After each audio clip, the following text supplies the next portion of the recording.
Hello everyone, मागच्या व्हिडिओमध्ये आपण इंट्रोडक्शन टू सर्क्युलेशन पार्ट 1 हे पाहिलेलं होतं। त्या पार्टमध्ये आपण सर्क्युलेशन म्हणजे काय,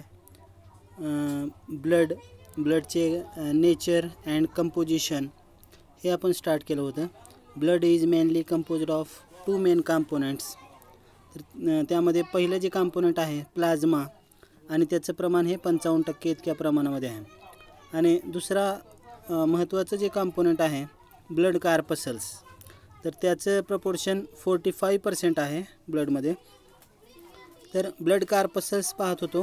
blood corpuscles there are of 3 types, RBCs, erythrocytes ज्याला म्हटलं जातं, सेकंड WBCs किंवा ल्युकोसाइट्स। हे पार्ट आपण पाहिलं मागच्या व्हिडिओमध्ये। तर WBCs त्याचं लाईफ स्पॅन, टोटल WBCचं count and shape and size इथपर्यंतचा पार्ट आपण पाहिला होता। तर नेक्स्ट जो पार्ट आहे ल्युकोसाइट्स आर ऑफ 2 टाइप्स, म्हणजे WBCचे 2 प्रकार आहेत। एक आहे ग्रॅन्युलोसाइट्स अँड दुसरा अग्रॅन्युलोसाइट्स। तर पहिला आपण प्रकार पाहूया ग्रॅन्युलोसाइट्सचा। The granulocytes shows granular cytoplasm and lobed nucleus। तर ग्रॅन्युलोसाइट्स हा जो प्रकार आहे ल्युकोसाइट्सचा, तर ग्रॅन्युलोसाइट्समध्ये ग्रॅन्युलर सायटोप्लाझम पाहायला मिळतं।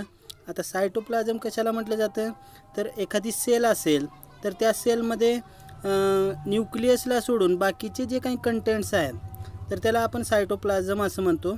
तर अशा सेल्समध्ये म्हणजे ग्रॅन्युलोसाइट्समध्ये सायटोप्लाझम हा ग्रॅन्युलर असतो आणि न्यूक्लियस हे लोब्समध्ये डिवाइड झालेलं पाहायला मिळतं। तर अशा सेल्सला आपण ग्रॅन्युलोसाइट्स असं म्हणतो। There are of 3 types. इथं ग्रॅन्युलोसाइट्सचे 3 टाइप्स आपल्याला पाहायला मिळतात। Number 1 neutrophils, number 2 eosinophils and number 3 basophils. नाव नेक्स्ट न्यूट्रोफिल्समध्ये आपण पाहतो, पहिल्या डायग्राममध्ये आपल्याला दिसतं की न्यूक्लियस हे 3 ते 5 लोबमध्ये डिवाइड झालेलं असतं। Nucleus is 3 to 5 lobed and is also called polymorphonuclear leucocytes. तर याला पॉलीमॉर्फोन्यूक्लियर ल्युकोसाइट्स असं देखील म्हटलं जातं।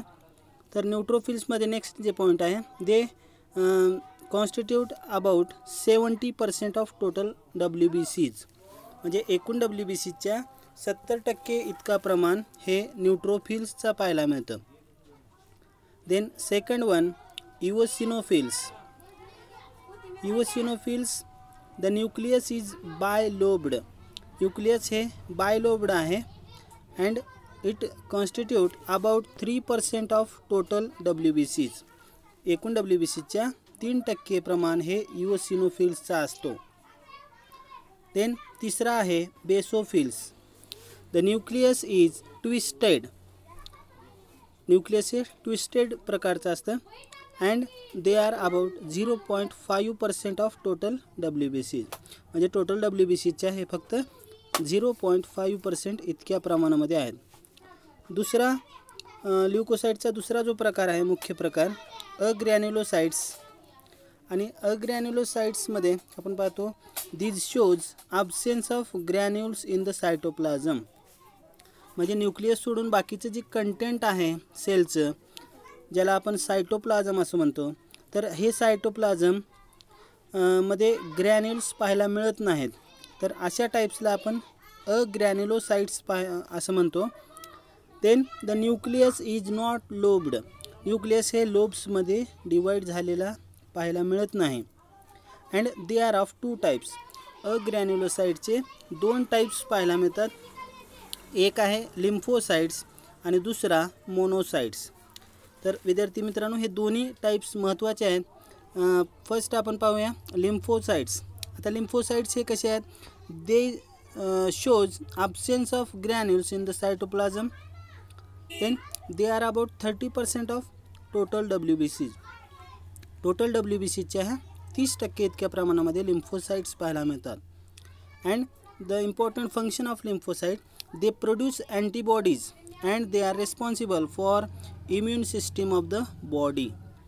ठीक आहे. तर हे महत्त्वाचं फंक्शन आहे लिम्फोसाईटचं की अँटीबॉडीजचं प्रोडक्शन, ज्याला आपण म्हणतो प्रतिजैविके.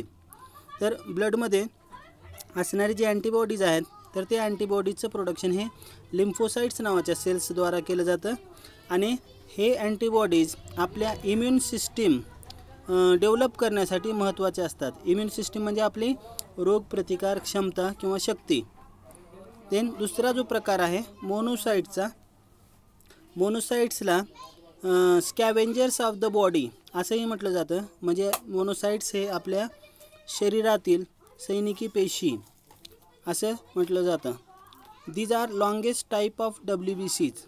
WBCचा हा लॉंगेस्ट असा टाईप आहे. And shows kidney shaped nucleus. आणि मोनोसाईट्समध्ये किडनीच्या आकाराचे किंवा किडनीसारखे न्यूक्लियस पाहायला मिळतात.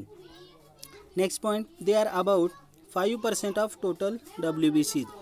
टोटल WBCच्या 5% इतकं प्रमाण हे मोनोसाईट्सचा पाहायला मिळतो. अँड monocytes they increases in size or increases in number at the site of infection. म्हणजे ज्या ठिकाणी इन्फेक्शन होतं तर अशा ठिकाणी मोनोसाईटची संख्या ही वाढते, त्याची एक नंबरिंग ही वाढत जाते. आणि अशाद्वारे म्हणजे ह्या मोनोसाईटची संख्या वाढल्यामुळं त्या इन्फेक्शनच्या ठिकाणी होणारं जे काही